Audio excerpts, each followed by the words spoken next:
Tema 9. Competencias y régimen de las corporaciones locales. Apartado 1. La autonomía municipal. El grado de autonomía de las entidades locales depende de dos variables. Por una parte, las competencias que tienen garantizadas como propias frente al Estado u otras corporaciones territoriales superiores, como lo son para el municipio, la provincia y las comunidades autónomas, y por otra parte, la mayor o menor independencia en su ejercicio.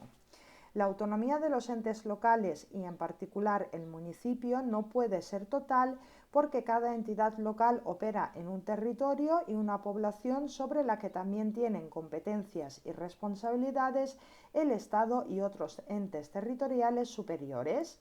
Estas competencias deben considerarse prioritarias porque a través de ellas se expresa la voluntad mayoritaria de los ciudadanos en la gestión y defensa de intereses más generales que los simplemente locales. Subapartado 1. Antecedentes. Históricamente no puede hablarse en España de una verdadera autonomía de los municipios y provincias, tanto por la falta de un núcleo de competencias exclusivas y privativas a cubierto de las intervenciones estatales, como por el excesivo grado de control y tutelas que el Estado ha ejercido sobre ellos. Tampoco es un modelo paradigmático de gestión autonómica el sistema inglés del self-government, pues con el incremento del intervencionalismo estatal, los entes locales se han convertido en los brazos ejecutores del Estado.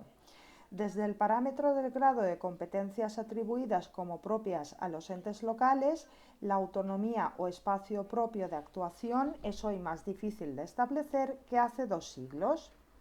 La cláusula general de competencias y sus explicaciones doctrinales desde la tesis del pouvoir municipal sirvió para delimitar las competencias locales, mientras los asuntos administrativos no eran numerosos. El intervencionalismo del Estado poco intenso y su campo de aplicación estaba perfectamente delimitado en el espacio. En España, el municipio del antiguo régimen ocupaba sus energías en la administración de los bienes propios y los bienes del común, sin olvidar que el alcalde era autoridad real que ejercía funciones judiciales e incluso penales de primera instancia. Subapartado 2. Regulación tras la Constitución de 1978. Tampoco la Constitución de 1978 estableció una tabla de competencias locales. Todas las competencias públicas las reparte un Estado y las comunidades autónomas, limitándose a establecer que los municipios, como los demás entes territoriales, gozan de autonomía para la gestión de sus intereses respectivos. De esta manera queda remitida al legislador ordinario la determinación de la competencia de las entidades locales sin llegar a definir constitucionalmente ningún ámbito material de actividad propiamente local. El Tribunal Constitucional ha dejado sin decidir de forma clara si la autonomía local supone una tabla de competencias exclusivas de cada ente local o, por el contrario, la autonomía de estos no es otra cosa que un derecho de participación en cada materia o sector de actividad pública según el respectivo círculo de sus locales intereses. Así, dice el Tribunal que el artículo 137 exige que se dote a cada ente de todas las competencias propias y exclusivas que son necesarias para satisfacer el interés respectivo. Y por otra parte, afirma que concretar este interés en relación con cada materia no es fácil y en ocasiones solo puede llegarse a distribuir la competencia sobre la misma función del interés predominante, pero sin que ello signifique un interés exclusivo que justifique una competencia exclusiva en el orden decisorio.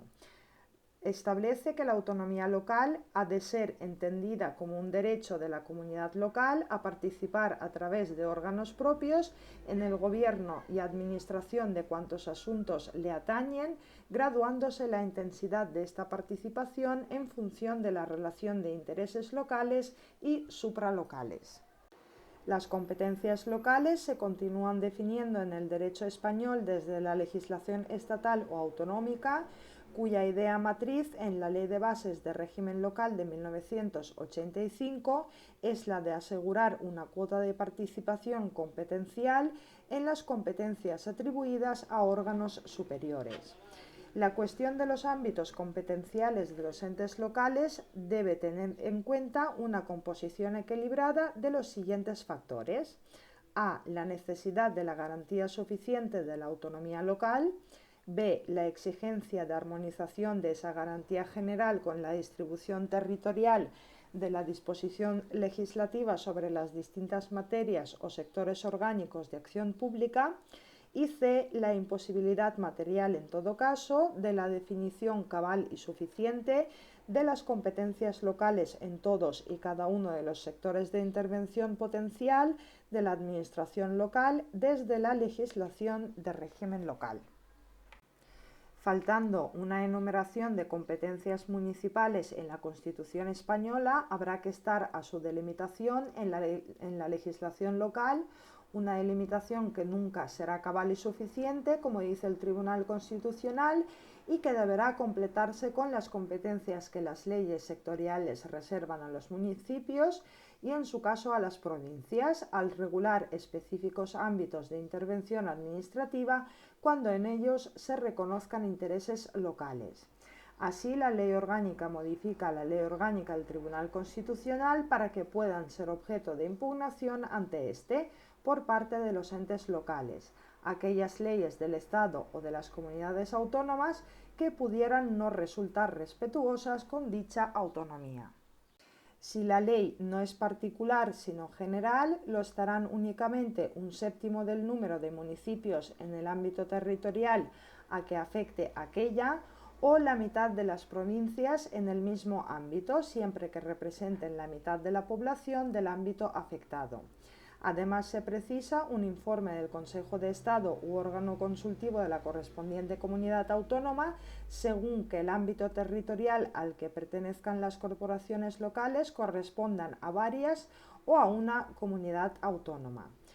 Planteado el conflicto, el tribunal podrá acordar mediante auto motivado la inadmisión del mismo por falta de legitimación u otros requisitos exigibles y no subsanables, y una vez admitido a trámite, en 10 días dará traslado de este a los órganos legislativo y ejecutivo del Estado, y la personación y la formulación de alegaciones deberán realizarse en 20 días.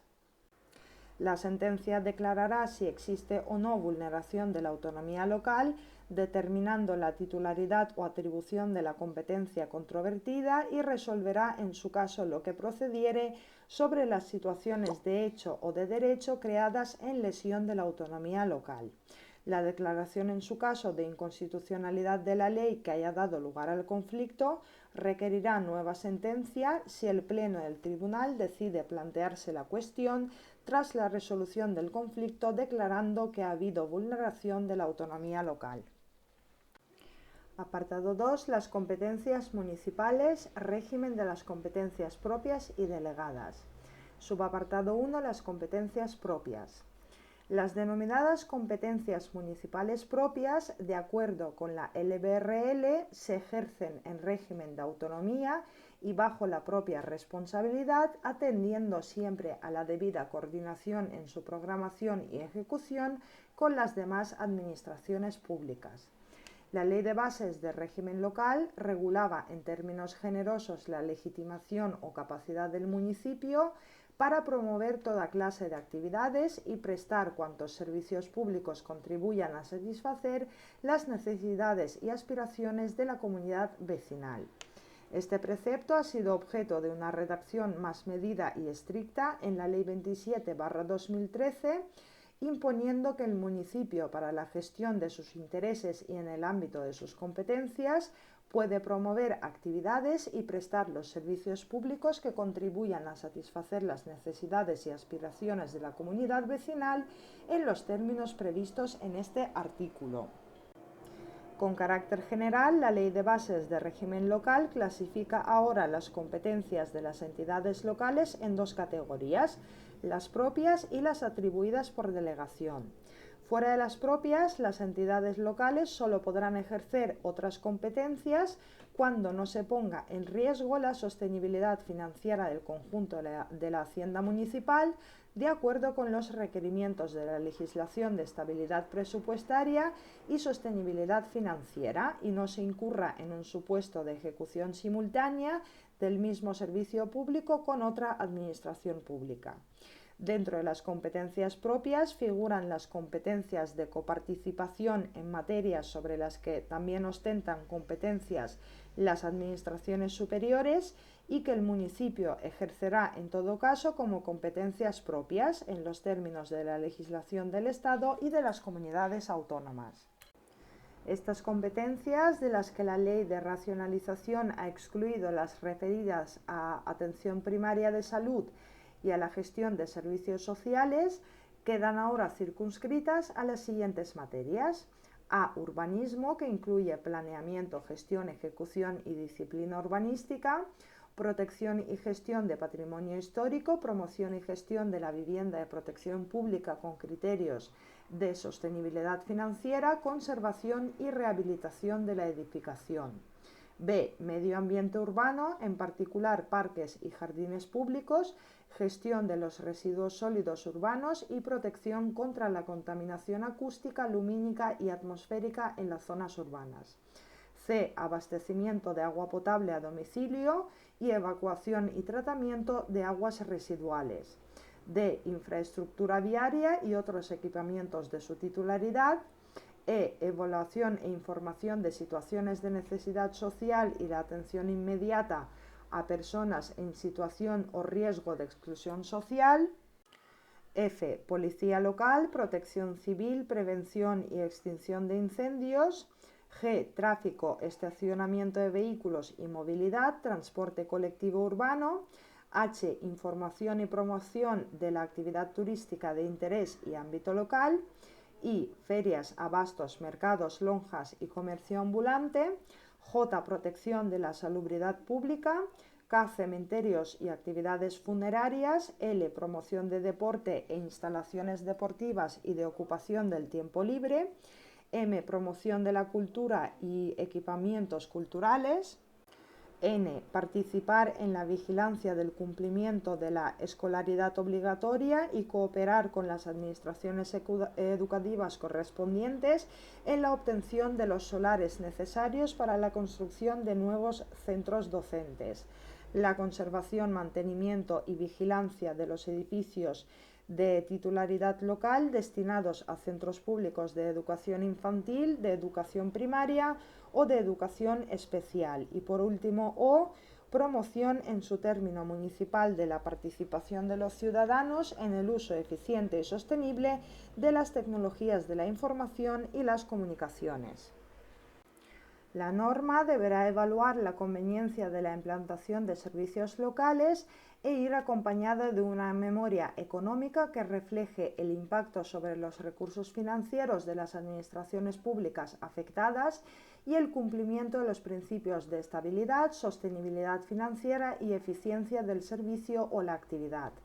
Asimismo, garantizará que no se produce una atribución simultánea de la misma competencia a otra administración pública y prever la dotación de los recursos necesarios para asegurar la suficiencia financiera de las entidades locales sin que ello pueda conllevar en ningún caso un mayor gasto de las administraciones públicas. Y los proyectos de leyes estatales se acompañarán de un informe del Ministerio de Hacienda y Administraciones Públicas en el que se acrediten los criterios antes señalados. Por la ley del Estado o de las comunidades autónomas se identifican una serie de funciones que, además de ser propias, tienen el carácter de competencias obligatorias o mínimas, a prestar en todo caso por los municipios por sí o asociados con otros, y que son las siguientes: a. En todos los municipios, alumbrado público, cementerio, recogida de residuos, limpieza viaria, abastecimiento domiciliario de agua potable, alcantarillado, acceso a los núcleos de población y pavimentación de las vías públicas.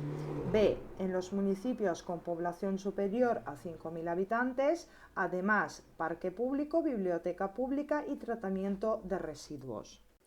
C. En los municipios con población superior a 20.000 habitantes, además, protección civil, evaluación e información de situaciones de necesidad social y la atención inmediata a personas en situación o riesgo de exclusión social, prevención y extinción de incendios e instalaciones deportivas de uso público. Y D. En los municipios con población superior a 50.000 habitantes, además, transporte colectivo urbano de viajeros y medio ambiente urbano. La Ley de Bases de Régimen Local declaró dispensables por las comunidades autónomas las obligaciones mínimas cuando por sus características peculiares resultasen de imposible o muy difícil cumplimiento. Por otra parte, dispuso que la ayuda de las diputaciones provinciales a los municipios se dirigiese preferentemente al establecimiento y adecuada prestación de estos servicios mínimos. Con posterioridad, la Ley 27/2013 elimina la posibilidad de aquella dispensa autonómica de los servicios mínimos y, de otro lado, con relación únicamente a los municipios con población inferior a 20.000 habitantes, impone a la Diputación Provincial o entidad equivalente la coordinación de la prestación de los siguientes servicios: A. Recogida y tratamiento de residuos. B. Abastecimiento de agua potable a domicilio y evacuación y tratamiento de aguas residuales. C. Limpieza viaria. D. Acceso a los núcleos de población. E. Pavimentación de vías urbanas. Y F. Alumbrado público. En todo caso, cuando la Diputación o entidad equivalente asuma la prestación de estos servicios, repercutirá a los municipios el coste efectivo del servicio en función de su uso, y si estuvieran financiados por tasas y asume su prestación la Diputación o entidad equivalente, será a esta a quien vaya destinada la tasa para la financiación de los servicios. Los municipios, según la normativa vigente con anterioridad a la citada Ley 27/2013 de racionalización y sostenibilidad de la administración local, podían realizar actividades complementarias propias de otras administraciones públicas y, en particular, las relativas a la educación, la cultura, la promoción de la mujer, la vivienda, la sanidad y la protección del medio ambiente.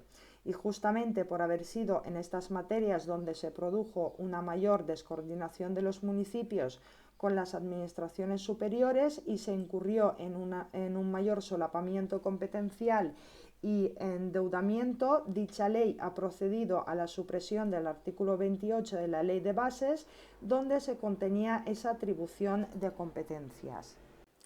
Asimismo, se transfieren a la comunidad autónoma la competencia sobre dichos servicios, que son disposiciones transitorias segunda y tercera, como también la competencia sobre los servicios relativos a la inspección y control sanitario de mataderos, de industrias alimentarias y bebidas que hasta ese momento vinieran prestando los municipios.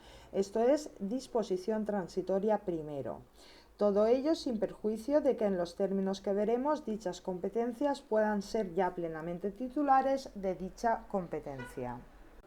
Las competencias que los municipios asuman según las anteriores reglas, aunque lo sean de participación en las del Estado o comunidad autónoma y según la legislación superior estatal o autonómica, es decir, sin sujeción a controles o tutelas y bajo la propia responsabilidad, pero atendiendo siempre a la debida coordinación en su programación y ejecución con las demás administraciones públicas, dando por supuesto que la autonomía no se pierde por cooperar con administraciones superiores en instrumentos de cooperación bilateral, convenios o con la participación del municipio en órganos de cooperación, supuestos en que el municipio mantiene sus poderes decisorios, pero ya se pierde cuando se le somete a técnicas más imperativas como la planificación sectorial.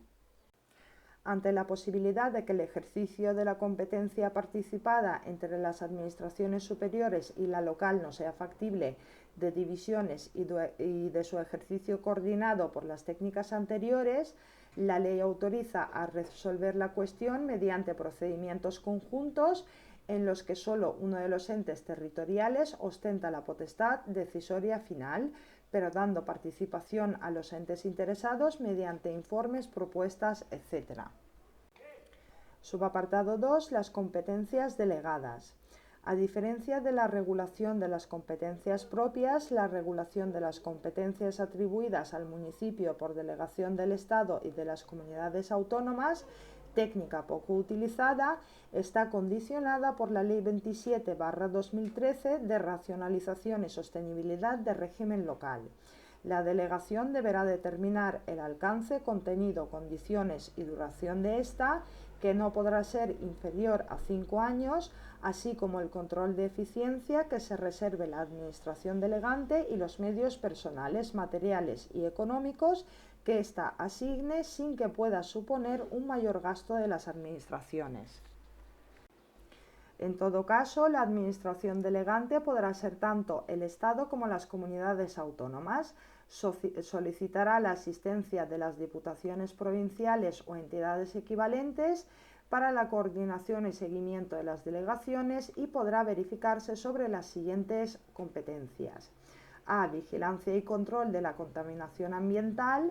B. Protección del medio natural. C. Prestación de los servicios sociales, promoción de la igualdad de oportunidades y la prevención de la violencia contra la mujer. D. Conservación o mantenimiento de centros sanitarios asistenciales de titularidad de la comunidad autónoma. E. Creación, mantenimiento y gestión de las escuelas infantiles de educación de titularidad pública de primer ciclo de educación infantil. F. Realización de actividades complementarias en los centros docentes. G. Gestión de instalaciones culturales de titularidad de las comunidades autónomas o del Estado. H. Gestión de las instalaciones deportivas de titularidad de la comunidad autónoma o del Estado, incluyendo las situadas en los centros docentes cuando se usen fuera del horario lectivo. I. Inspección y sanción de establecimientos y actividades comerciales. J. Promoción y gestión turística. K. Comunicación, autorización, inspección y sanción de los espectáculos públicos. L. Liquidación y recaudación de tributos propios de la comunidad autónoma o del Estado. M. Inscripción de asociaciones, empresas o entidades en los registros administrativos de la comunidad autónoma o de la Administración del Estado. N. Gestión de oficinas unificadas de información y tratamiento administrativo. Y por último, cooperación con la Administración educativa a través de los centros asociados de la Universidad Nacional de Educación a Distancia. La Administración delegante podrá dirigir y controlar el ejercicio de los servicios delegados, dictar instrucciones técnicas de carácter general y recabar en cualquier momento información sobre la gestión municipal, así como enviar comisionados y formular los requerimientos pertinentes para la subsanación de las deficiencias observadas. Los actos del municipio podrán ser recurridos ante los órganos competentes de la Administración delegante. El incumplimiento de las obligaciones financieras por parte de la Administración autonómica delegante facultará a la entidad local delegada, sin perjuicio de ejercer su derecho a la rescisión de ésta, para compensarlas automáticamente con otras obligaciones financieras que ésta tenga con aquella. Además, será necesario que incluyan una cláusula de garantía del cumplimiento de estos compromisos, consistente en la autorización a la Administración General del Estado a aplicar retenciones en las transferencias que les correspondan por aplicación de su sistema de financiación. En todo caso, los municipios solo podrán ejercer otras competencias distintas de las competencias propias o ejercidas por delegación cuando no se ponga en riesgo su sostenibilidad financiera y no se incurra en un supuesto de ejecución simultánea del mismo servicio público con otra administración pública. A estos efectos serán necesarios y vinculantes los informes previos de la Administración competente por razón de materia, en el que se señale la inexistencia de duplicidades y de la Administración que tenga atribuida la tutela financiera. Apartado 3. Las competencias provinciales. Las competencias de las provincias han sido cuestión aún más compleja que las competencias municipales. Sin embargo, desde las reformas de los liberales moderados a mediados del siglo XIX y sin perjuicio de consolidarse la provincia como demarcación territorial del Estado sobre la que se asientan las delegaciones provinciales de los ministros, amén del gobernador civil, hoy delegado del gobierno, se van perfilando los rasgos de la provincia como ente local. Esta atribución de competencias sobre intereses puramente provinciales se hizo sin perjuicio de que la legislación permitiera también otras intervenciones de la Diputación Provincial para el fomento y administración de los intereses peculiares de la provincia con subordinación a las leyes generales, en forma análoga a lo establecido en la cláusula general de capacidad de los municipios, enumerando a seguidas unas materias muy numerosas sobre las que podía incidir la actividad de fomento provincial.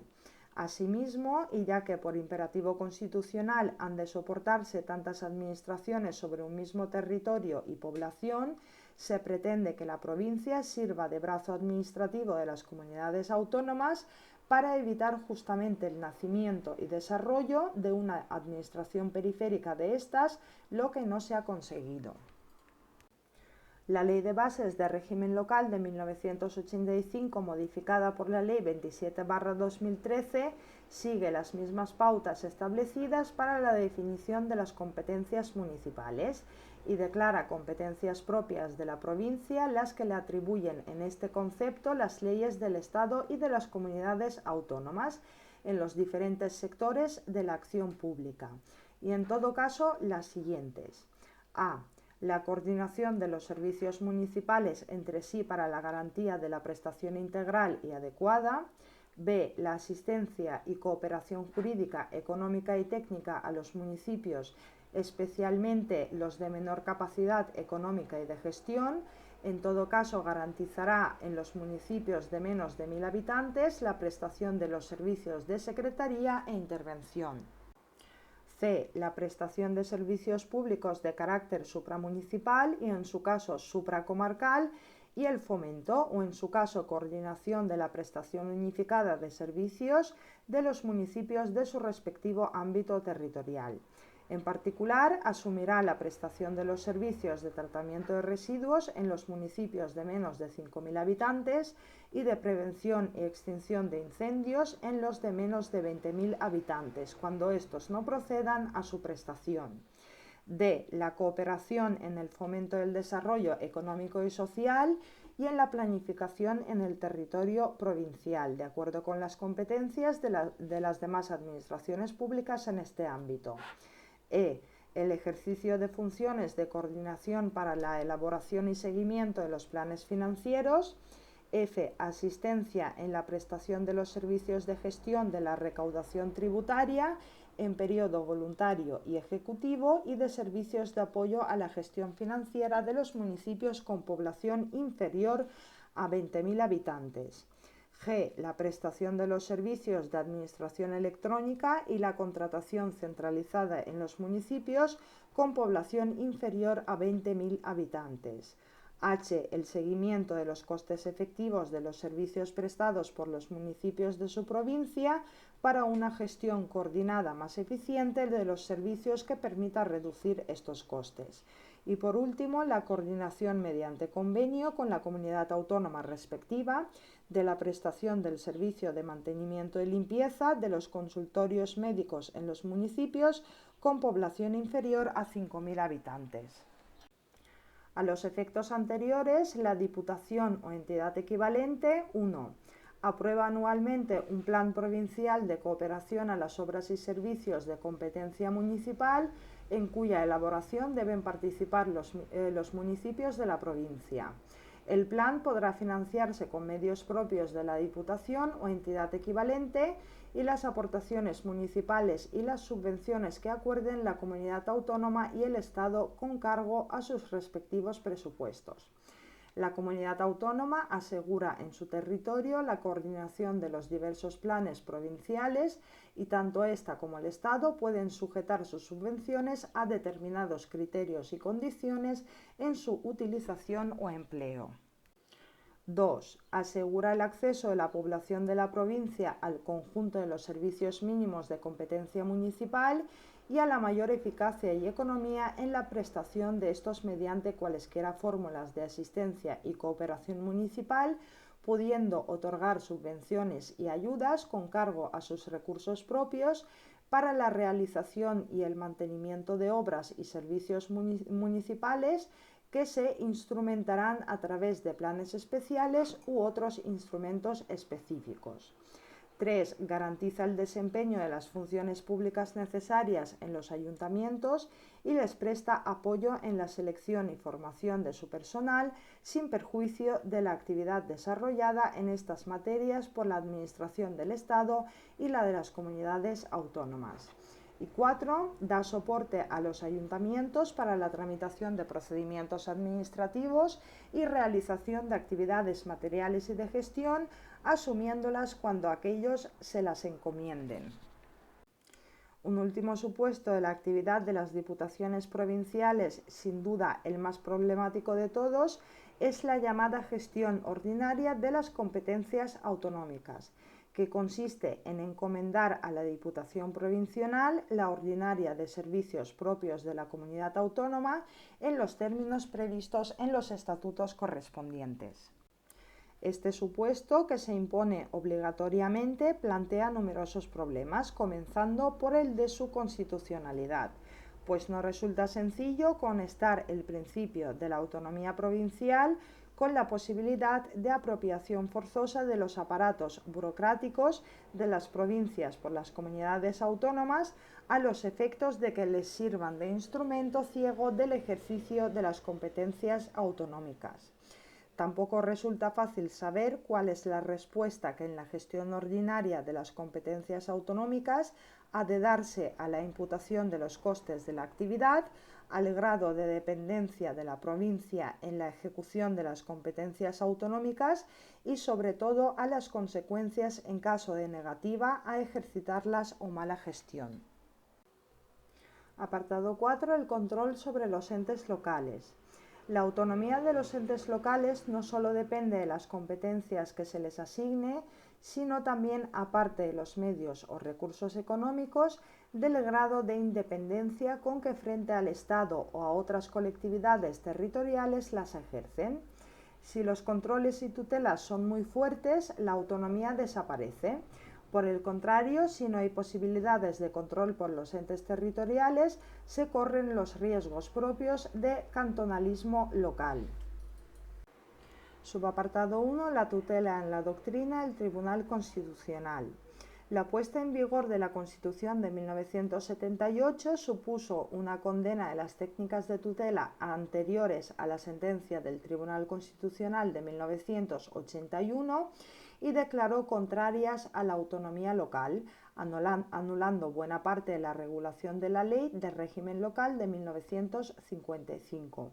El tribunal afirmó que la autonomía local es compatible con la existencia de un control de legalidad sobre el ejercicio de las competencias, si bien no se ajusta a tal principio la previsión de controles genéricos e indeterminados que sitúen a las entidades locales en una posición de subordinación o dependencia cuasi jerárquica de la Administración del Estado u otras entidades territoriales.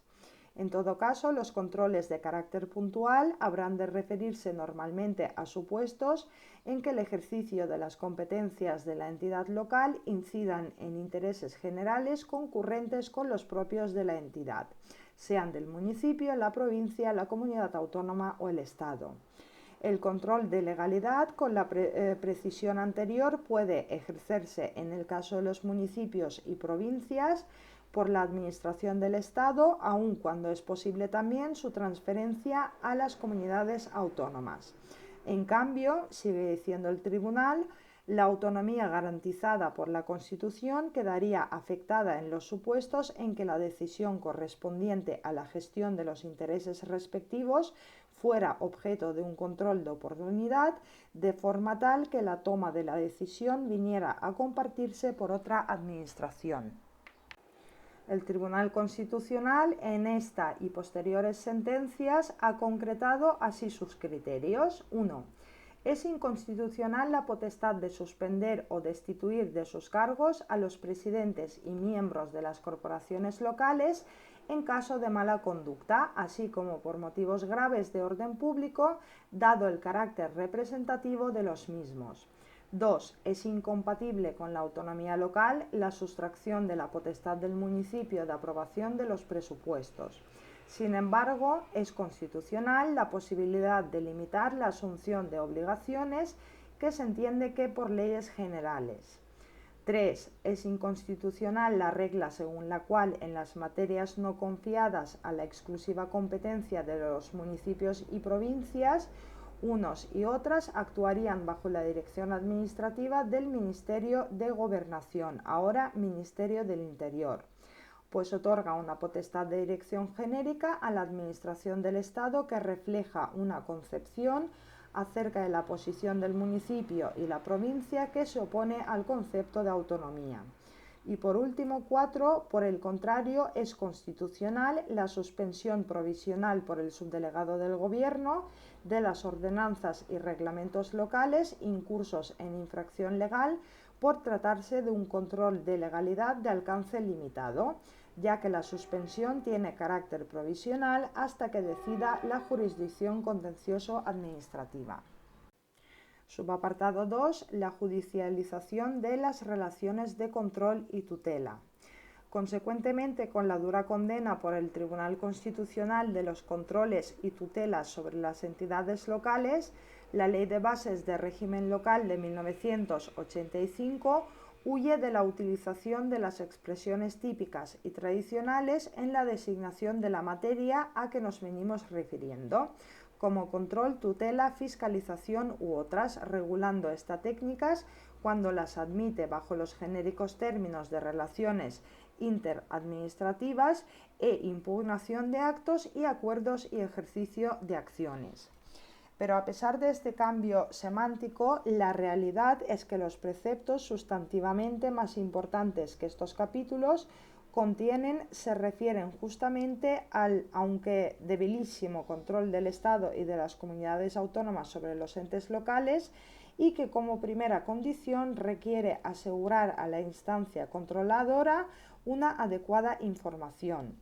A este efecto se impone a las entidades locales la obligación de remitir a las administraciones del Estado y de las comunidades autónomas copia de los actos y acuerdos de estas. Además, se faculta a la Administración del Estado y de las comunidades autónomas para solicitar ampliación de la información concreta sobre la actividad municipal, pudiendo recabar incluso la exhibición de expedientes y la emisión de informes. Por lo demás, la ley contempla dos supuestos de control gubernativo directo. La facultad realmente extraordinaria: se admite la disolución de los órganos de las corporaciones locales con la convocatoria de elecciones parciales y a la provisional administración ordinaria de la corporación.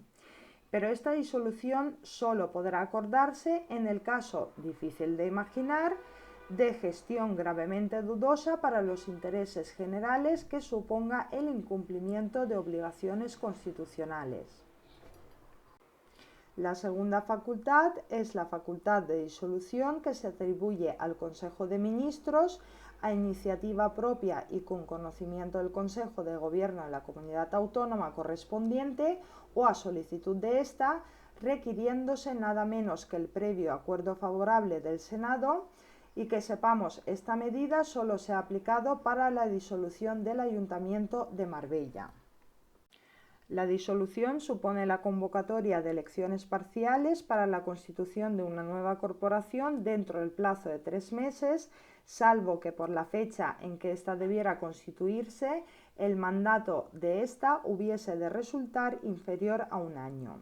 Mientras se constituye la nueva corporación o expira el mandato de la disuelta, La administración ordinaria de sus asuntos corresponderá a una comisión gestora designada por la Diputación Provincial o, en su caso, por el órgano competente de la comunidad autónoma correspondiente, que designará el alcalde entre sus miembros. Un supuesto especial se contempla en la Ley Orgánica 1/2003 para la garantía de la democracia en los ayuntamientos y la seguridad de los concejales, que ha calificado de decisiones gravemente dañosas para los intereses generales los acuerdos o actuaciones de los órganos de las corporaciones locales que den cobertura o apoyo expreso o tácito de forma reiterada y grave al terrorismo o a quienes participen en su ejecución, lo enaltezcan o justifiquen, y los que menosprecien o humillen a las víctimas o a sus familiares. En este caso, la Diputación Provincial o, en su caso, el órgano competente de la comunidad autónoma asumirá directamente, tras su disolución, la gestión ordinaria de la corporación hasta la finalización del correspondiente mandato, no pudiendo adoptar acuerdos para los que se requiera una mayoría cualificada. La Ley de Bases de Régimen Local prevé asimismo la sustitución de la actividad del ente local por la Administración del Estado o de las comunidades autónomas. El precepto contempla el caso de una entidad local que incumpliere las obligaciones impuestas directamente por la ley, de forma que tal incumplimiento afectase al ejercicio de competencias de la Administración del Estado o de la comunidad autónoma, y cuya cobertura económica estuviere legal o presupuestariamente garantizada.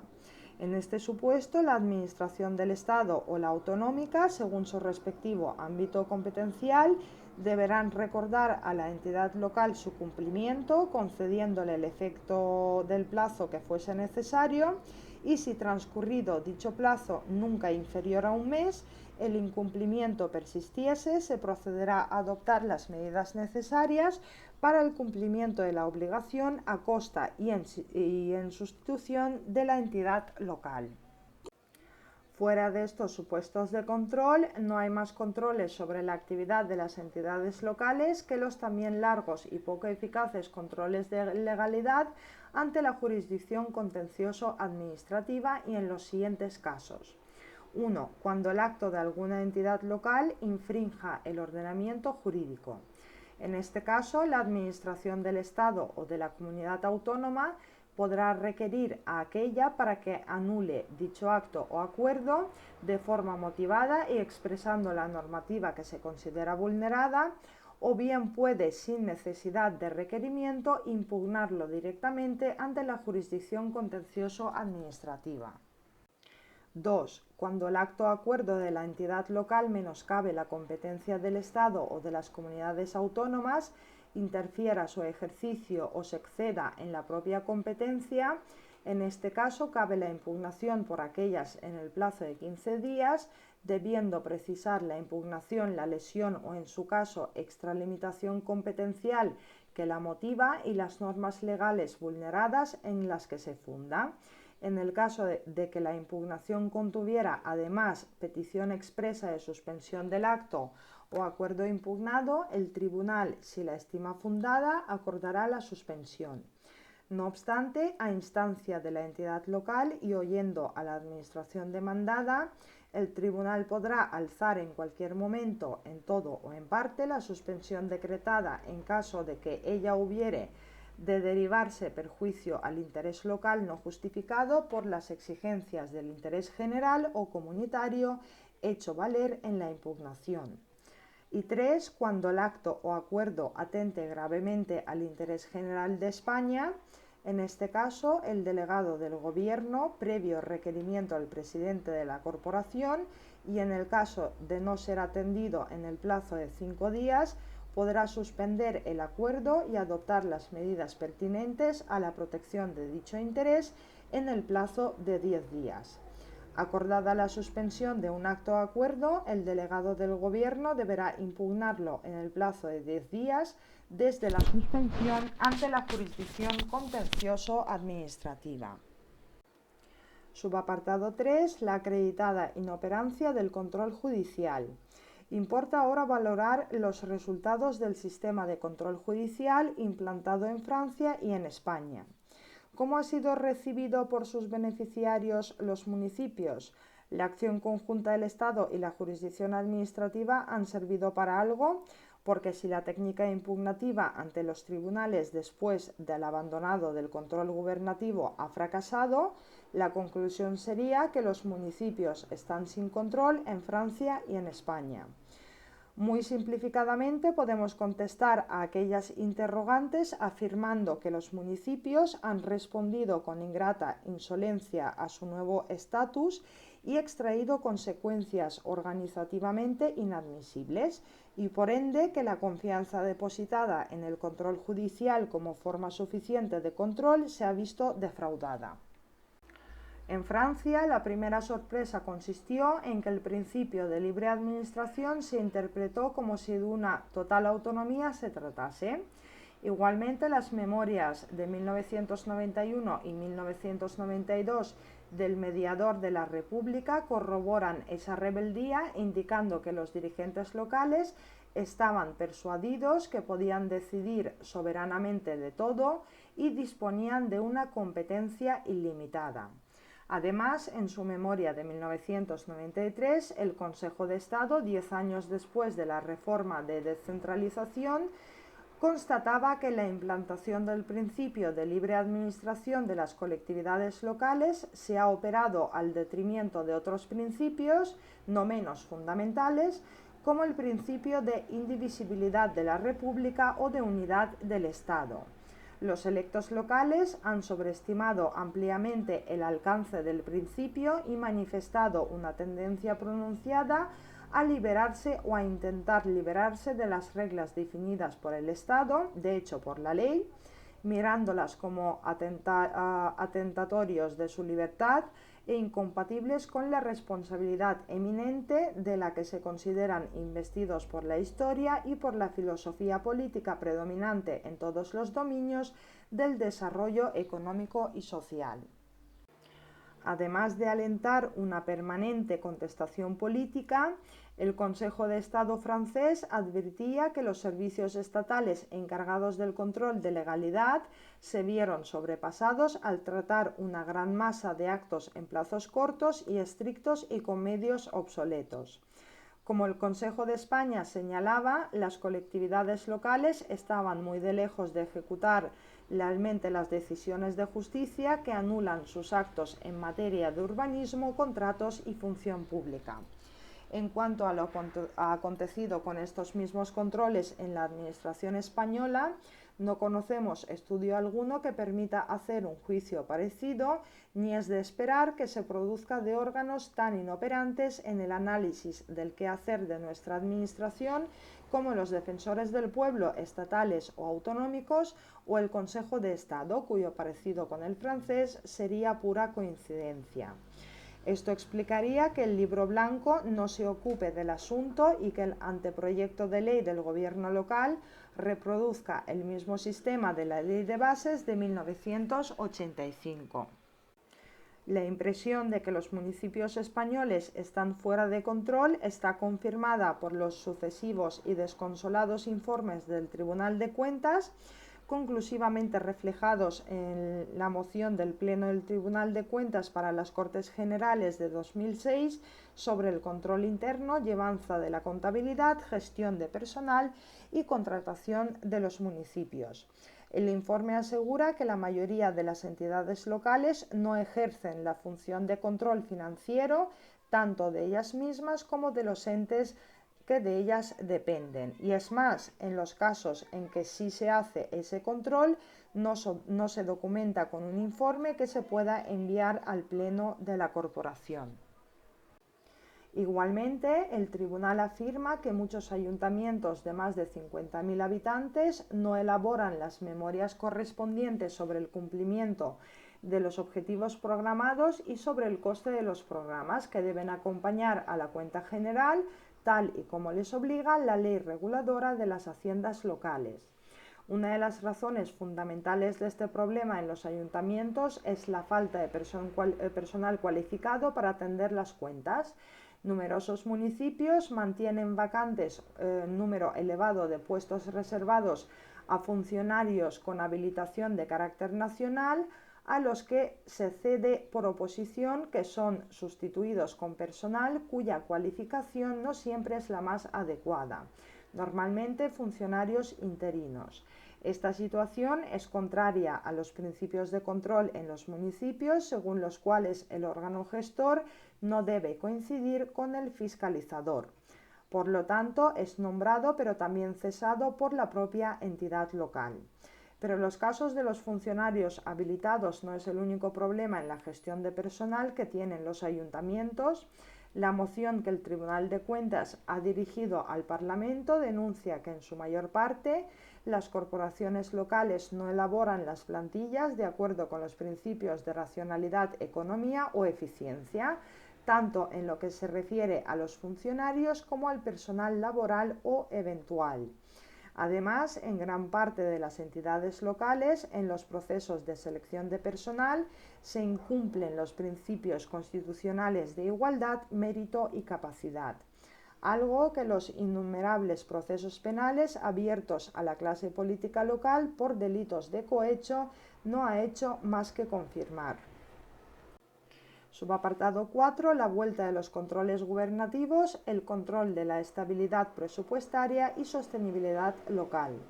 El gran déficit de nuestras administraciones públicas, con un 11,2% del Producto Interior Bruto en 2009, ha sido determinante para la aprobación de la Ley Orgánica 2/2012 de Estabilidad Presupuestaria y Sostenibilidad Financiera, consecuencia a su vez de la reforma en septiembre de 2011 del artículo 135 de la Constitución española, introduciendo una regla fiscal que limita el déficit público de carácter estructural en nuestro país y limita la deuda pública al valor de referencia del Tratado de Funcionamiento de la Unión Europea. El nuevo artículo 135 establece el mandato de desarrollar el contenido de este artículo en una ley orgánica antes del 30 de junio de 2012. Los tres objetivos de la Ley Orgánica 2/2012 son los siguientes: garantizar la sostenibilidad financiera de todas las administraciones públicas, fortalecer la confianza de la estabilidad de la economía española y reforzar el compromiso de España con la Unión Europea en materia de estabilidad presupuestaria. A diferencia de la normativa anterior, la ley regula en un texto único la estabilidad presupuestaria y sostenibilidad financiera de todas las administraciones públicas, tanto del Estado como de las comunidades autónomas, corporaciones locales y seguridad social. Por su parte, la Ley 27/2013 de Racionalidad y Sostenibilidad del Régimen Local, en la misma línea, regula el contenido del plan económico financiero en caso de déficit, así como el concepto y la forma de determinación del coste de los servicios.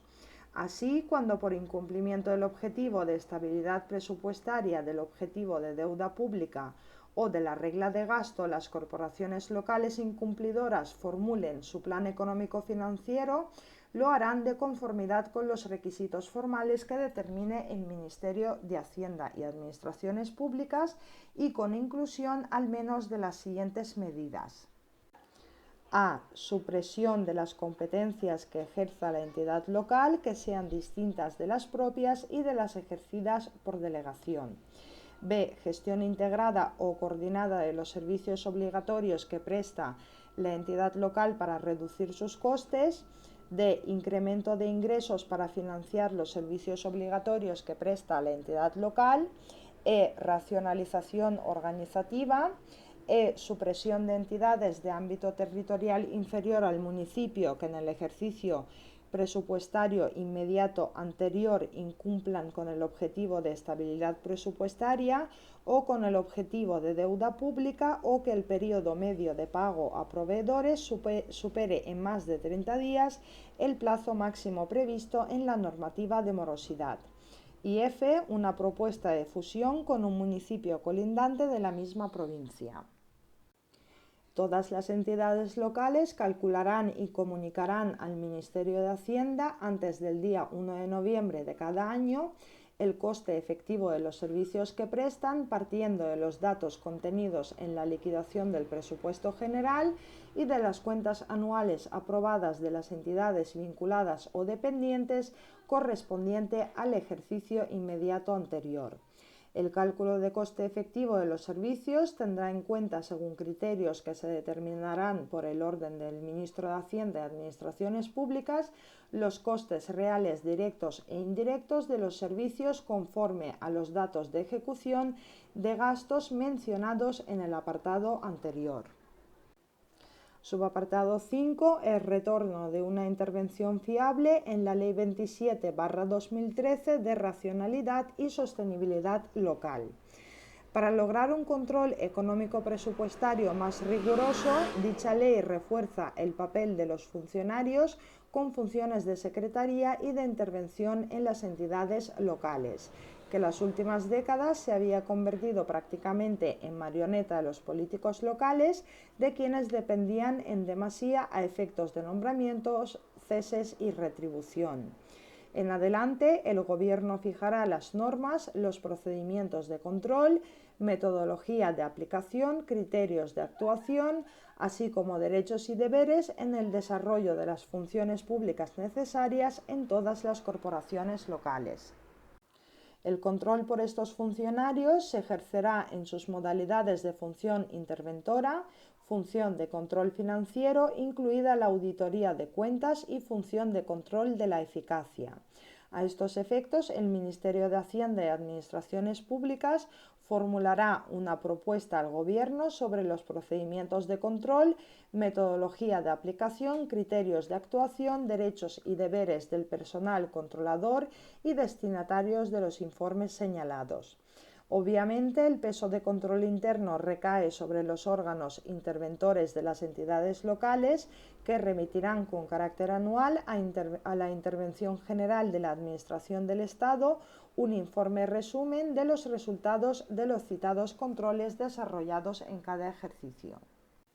Dicho informe atenderá únicamente a aspectos y cometidos propios del ejercicio de la función fiscalizadora, sin incluir cuestiones de oportunidad o conveniencia de las actuaciones que fiscalice, y constituirá un punto independiente en el orden del día de la correspondiente sesión plenaria, y el órgano interventor remitirá anualmente al Tribunal de Cuentas todas las resoluciones y acuerdos adoptados por el presidente de la entidad local y por el Pleno de la Corporación, contrarios a los reparos formulados, así como un resumen de las principales anomalías detectadas en materia de ingresos.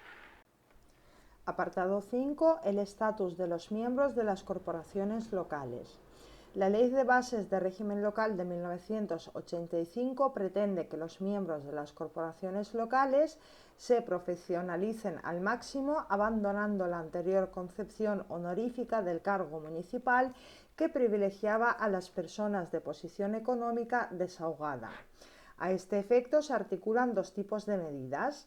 Una, facilitar el acceso de los vecinos a los cargos locales mediante la reserva de sus anteriores puestos de trabajo en el sector público o privado, y dos, retribuirlos. Para lo primero, se establece el pase a la situación de servicios especiales de los miembros de las corporaciones locales cuando sean funcionarios de la propia corporación o de carrera de cualesquiera otras administraciones públicas y desempeñen el cargo para el que han sido elegidos con retribución y dedicación exclusiva. En ambos supuestos, las corporaciones locales afectadas abonarán las cotizaciones de las mutualidades obligatorias y de las clases pasivas. Para el personal laboral rigen idénticas reglas según su legislación específica. A los miembros que no tengan dedicación exclusiva se les garantizará durante el periodo de su mandato la permanencia en el centro o centros de trabajo públicos o privados en el que estuvieran prestando servicios en el momento de la elección, sin que puedan ser trasladados u obligados a concursar a otras plazas vacantes en distintos lugares. En materia de retribuciones de los miembros de las corporaciones locales, las reglas básicas son las siguientes. 1. Percibirán retribuciones por el ejercicio de sus cargos cuando los desempeñen con dedicación exclusiva. En este caso serán dados de alta en el régimen general de la Seguridad Social, asumiendo las corporaciones el pago de las cuotas empresariales que corresponda. Tales retribuciones serán incompatibles con las de cualquier retribución con cargo a los presupuestos de las administraciones públicas y de los entes, organismos y empresas de ellos dependientes. 2. Podrán percibir indemnizaciones en la cuantía y condiciones que acuerde el Pleno de la Corporación. Y 3. Los miembros de las corporaciones sujetos al Estatuto de los Trabajadores tendrán derecho a obtener de la empresa el tiempo indispensable para asistir a los órganos colegiados o delegaciones de las que formen parte, y se entiende por tiempo indispensable para el desempeño del cargo electivo de una corporación local el necesario para la asistencia a las sesiones del Pleno de la Corporación o de las comisiones, y atención a las delegaciones de que forman parte o que desempeñe el interesado. La Ley 27/2013 de racionalidad y sostenibilidad del régimen local, en su línea de reprimir los excesos de gasto público, ha introducido determinados límites máximos a la cuantía de las retribuciones y al número de miembros de las corporaciones locales que pueden disfrutar del régimen de dedicación exclusiva. Los presupuestos generales del Estado determinarán anualmente el límite máximo total que pueden percibir los miembros de las corporaciones locales por todos los conceptos retribuidos y asistencias en función del número de habitantes y en porcentaje variable con referencia al sueldo de un secretario de Estado. Los miembros de corporaciones locales de población inferior a 1.000 habitantes no tendrán dedicación exclusiva, aunque excepcionalmente podrán desempeñar sus cargos con dedicación parcial, percibiendo sus retribuciones dentro de los límites máximos señalados al efecto en la Ley de Presupuestos Generales del Estado. Los presidentes de las diputaciones provinciales o entidades equivalentes tendrán un límite máximo por todos los conceptos retributivos y asistencias que será igual a la retribución de tramo correspondiente al alcalde o presidente de la corporación municipal más poblada de su provincia o isla. Los concejales que sean proclamados diputados provinciales o equivalentes deberán optar por mantener el régimen de dedicación exclusiva en una u otra entidad local, sin que en ningún caso puedan acumularse ambos regímenes de dedicación. Solo los miembros de la corporación que no tengan dedicación exclusiva ni dedicación parcial percibirán asistencias por la concurrencia efectiva a las sesiones de los órganos colegiados de la corporación de las que formen parte en la cuantía señalada por el Pleno de esta.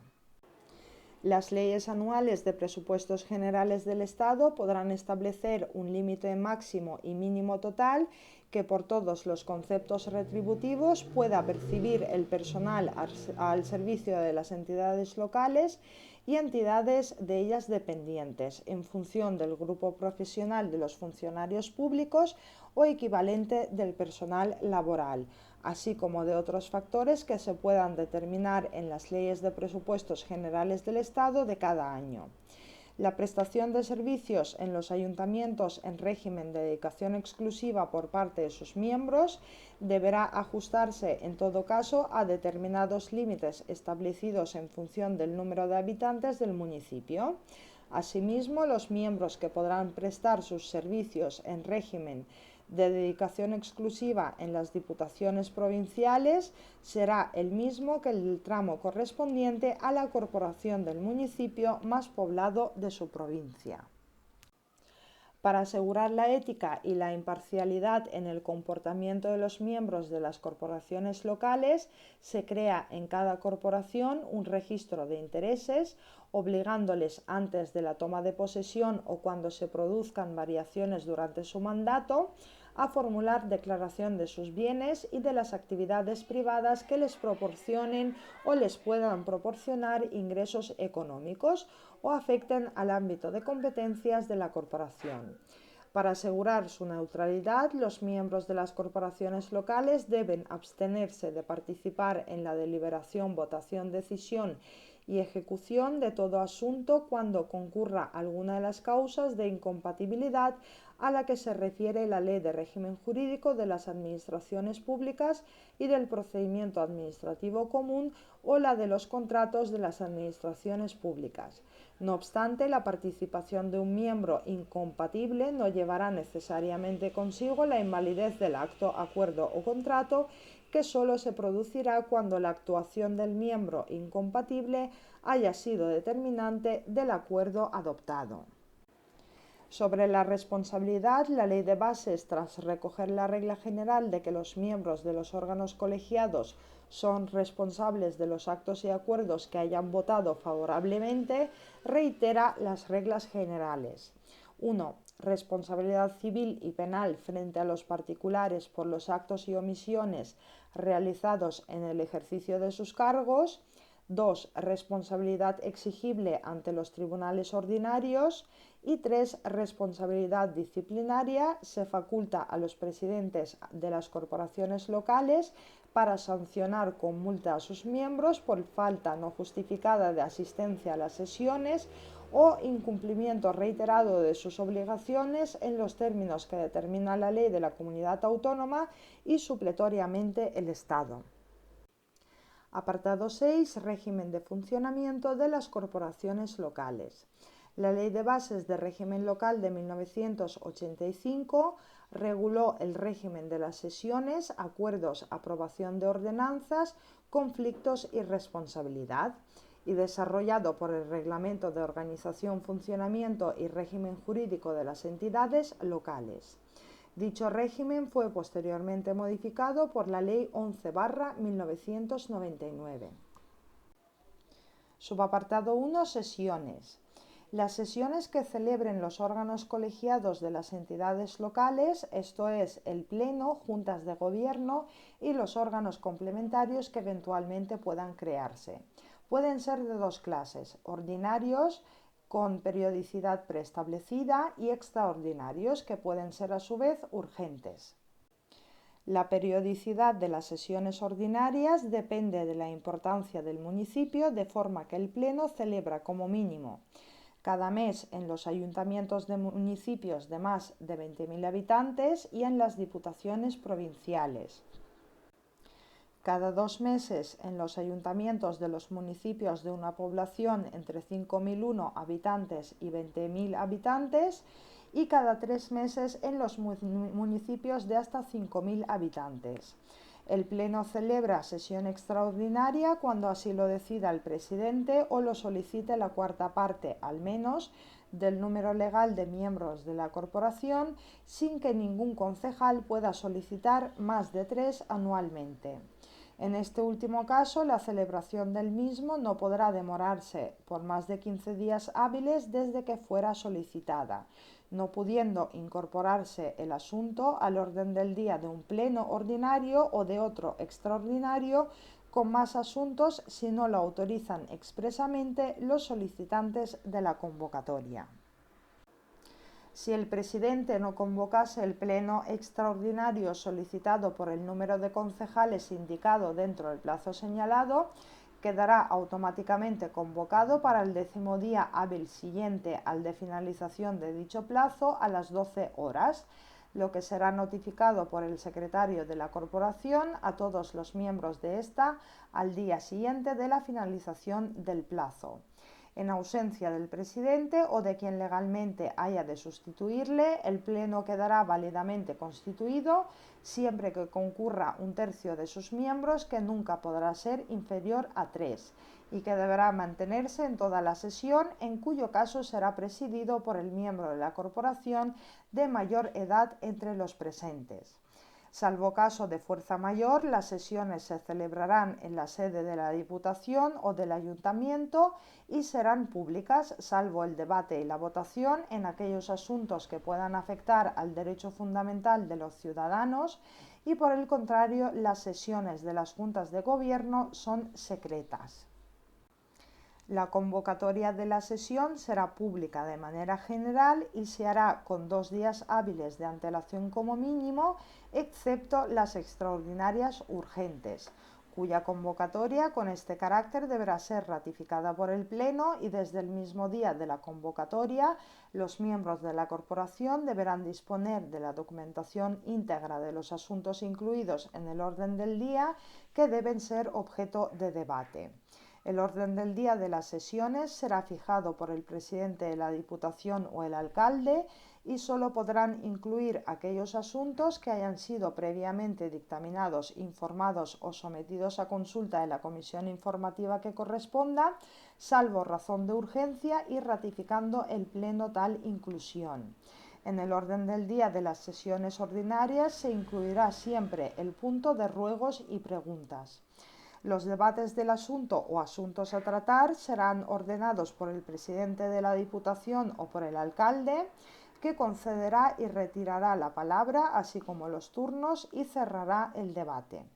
En los debates podrá emplearse indistintamente la lengua castellana o la cooficial de la comunidad autónoma respectiva. La votación procede cuando finaliza el debate de un asunto y el voto de los concejales es personal e indelegable.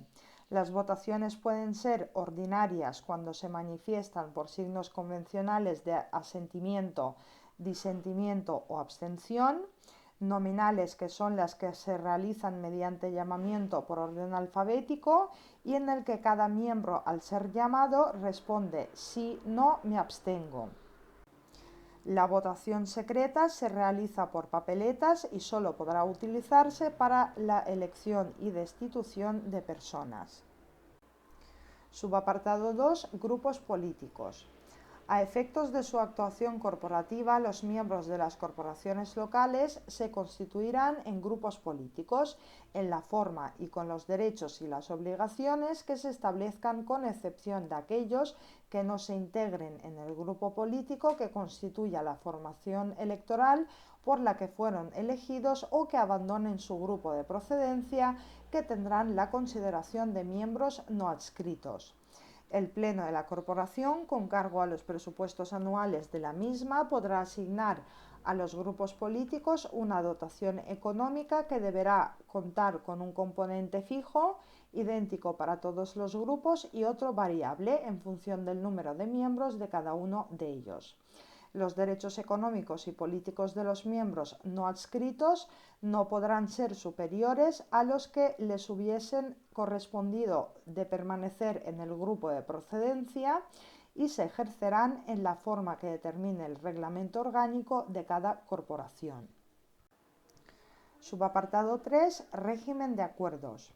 Un acuerdo municipal no comprendido en el orden del día de una sesión municipal nunca podrá aprobarse en las sesiones extraordinarias, pero sí en las sesiones ordinarias si hay especial y previa declaración de urgencia realizada por el órgano correspondiente con el voto favorable de la mayoría absoluta del número legal de miembros de la corporación.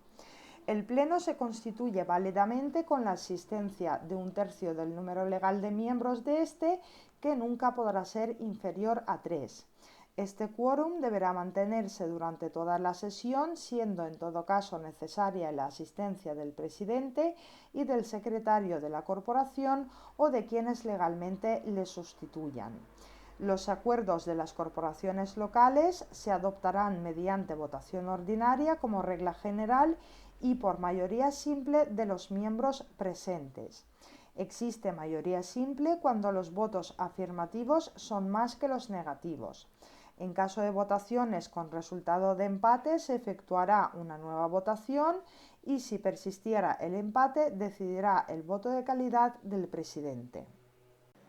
Se requiere el voto favorable de la mayoría absoluta del número legal de miembros de las corporaciones, además de cuando así lo disponga una ley, para a. La creación y supresión de municipios, entidades locales menores y alteración de términos municipales.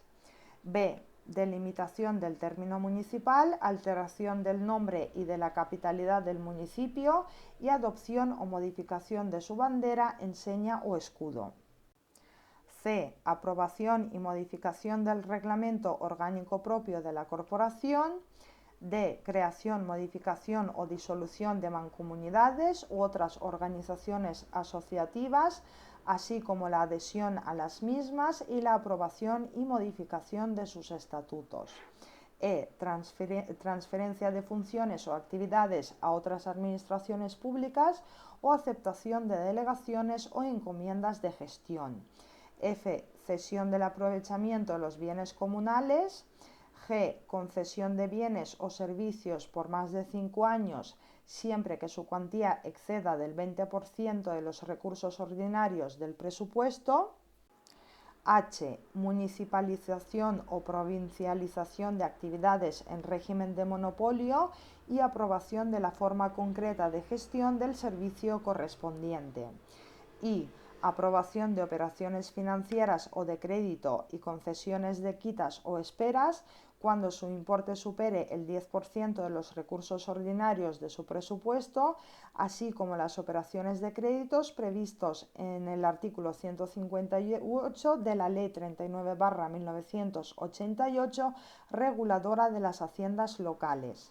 J. Acuerdos sobre tramitación de los instrumentos de planeamiento general.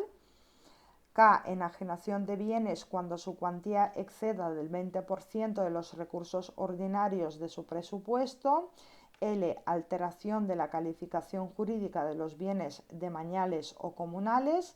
Y M. Cesión gratuita de bienes a otras administraciones o instituciones públicas. La Ley 27/2013 de racionalización y sostenibilidad del régimen local ha ampliado las competencias de la Junta Local para reforzarla frente a las del Pleno, en la adopción de acuerdos relacionados con el saneamiento de la hacienda local. En este sentido, la disposición adicional 16ª de la ley dispone que cuando el Pleno de la corporación local no alcanzara en una primera votación la mayoría necesaria para la adopción de acuerdos prevista en dicha ley, la Junta de Gobierno local tendrá competencia para aprobar 1. El presupuesto del ejercicio inmediato siguiente, siempre que previamente exista un presupuesto prorrogado. 2. Los planes económicos financieros, los planes de reequilibrio y los planes de ajuste a los que se refiere la Ley Orgánica 2/2012. 3. Los planes de saneamiento de la corporación local o los planes de reducción de deudas. Y 4. La entrada de la corporación local en los mecanismos extraordinarios de financiación vigentes a los que se refiere la Ley Orgánica 2/2012, en particular el acceso a las medidas extraordinarias de apoyo a la liquidez previstas en el Real Decreto Ley 8/2013 de medidas urgentes contra la morosidad de las administraciones públicas y de apoyo a entidades locales con problemas financieros. El secretario extenderá acta de cada sesión en los que habrá de constar el lugar de la reunión con expresión del nombre del municipio y local en que se celebra, día, mes y año, hora en la que comienza, nombre y apellidos de los miembros de la corporación presentes, los ausentes que se hubiesen excusado y de los que falten sin excusa. Carácter ordinario o extraordinario de la sesión y si se celebra en primera o segunda convocatoria. Asistencia del secretario o de quien legalmente le sustituya. Asuntos que examinen opiniones sintetizadas de los grupos o miembros de la corporación que hubiesen intervenido en las deliberaciones e incidencias de estas. Votaciones que se verifiquen y en el caso de las nominales el sentido en que cada miembro emita su voto en las votaciones ordinarias, se hará constar el número de votos afirmativos, de los negativos y de las abstenciones. Se hará constar nominalmente el sentido del voto cuando así lo pidan los interesados, parte dispositiva de los acuerdos que se adopten. Hora en que el presidente levanta la sesión y el acta, una vez aprobada por el Pleno, se transcribirá en el libro de actas autorizándola con la firma del alcalde o presidente y del secretario. Los acuerdos que adopten las corporaciones locales se publicarán y se notificarán. Las ordenanzas, incluidos el articulado de las normas de los planes urbanísticos, así como los acuerdos correspondientes a estos, se publicarán en el BOE de la provincia. Todos los ciudadanos tienen derecho a obtener copias y certificaciones acreditativas de los acuerdos de las corporaciones locales y sus antecedentes, así como a consultar los archivos y registros en los términos que disponga la legislación del desarrollo del artículo 105 de la Constitución española. Subapartado 4. Aprobación de ordenanzas y resolución de conflictos. Las ordenanzas de los entes locales son verdaderos reglamentos, normas jurídicas, fuentes del derecho. El procedimiento de elaboración se inicia con su aprobación inicial por el Pleno, un trámite de información pública y audiencia de los interesados por el plazo mínimo de 30 días para la presentación de reclamaciones y sugerencias y resolución de estas y la aprobación definitiva por el Pleno. En los conflictos de atribuciones, la regla es que los que surjan entre órganos y entidades dependientes de una misma corporación local se resolverán por el Pleno si se trata de conflictos entre órganos colegiados miembros de estos o de entidades inframunicipales y por el alcalde presidente de la corporación en el resto de los supuestos. Los conflictos de competencias entre diferentes entidades locales se resuelven por la Administración de la Comunidad Autónoma o por la del Estado, en el caso de que pertenezcan a distintas comunidades, sin perjuicio de la impugnación posterior contencioso-administrativa. Subapartado 5. Impugnación de actos, acuerdos y ejercicio de acciones. Las reglas tradicionales y comunes a las restantes administraciones públicas sobre inmediata ejecutividad de los actos y acuerdos, revisión de oficio de los actos, responsabilidad por daños a los particulares en sus bienes y derechos y recursos son aplicables a los actos y actividad de las corporaciones locales. La Ley de Bases de Régimen Local las completa en algunos extremos, como el relativo a definir las resoluciones que ponen fin a la vía administrativa para su ulterior impugnación contencioso-administrativo. Estas resoluciones son las siguientes. 1. Las del Pleno, los alcaldes o presidente y juntas del Gobierno, salvo en los casos excepcionales en que una ley sectorial requiera la aprobación ulterior de la Administración del Estado o de la comunidad autónoma, o cuando proceda recurso ante ésta en los casos de delegación. 2. Las de autoridades y órganos inferiores en los casos que resuelvan por delegación del alcalde, del presidente o de otro órgano cuyas resoluciones pongan fin a la vía administrativa. Y 3. Las de cualquier autoridad u órganos cuando así lo establezca una disposición legal. De interés son también las previsiones sobre legitimación procesal. Además de las personas legitimadas en el régimen general del proceso contencioso administrativo, podrán impugnar los actos y acuerdos de las entidades locales, el Estado y las comunidades autónomas. En este caso, gozan del privilegio de solicitar ampliación de información que deberán remitirse en el plazo máximo de 20 días hábiles, con interrupción del plazo para formular el requerimiento previo a la interposición del recurso. Además de los terceros interesados, están legitimados para impugnar los actos y acuerdos de la corporación los miembros de ésta que hubieran votado en contra de tales actos y acuerdos. Esta regla supone una evidente excepción al principio de que las minorías deben acatar los acuerdos de las mayorías y puede originar numerosos conflictos judiciales en el seno de la propia corporación, sobre todo si se llegase a admitir que las costas judiciales de los procesos causados por miembros disidentes y al margen de cuál sea el resultado de la impugnación, sean siempre sufragados por la corporación.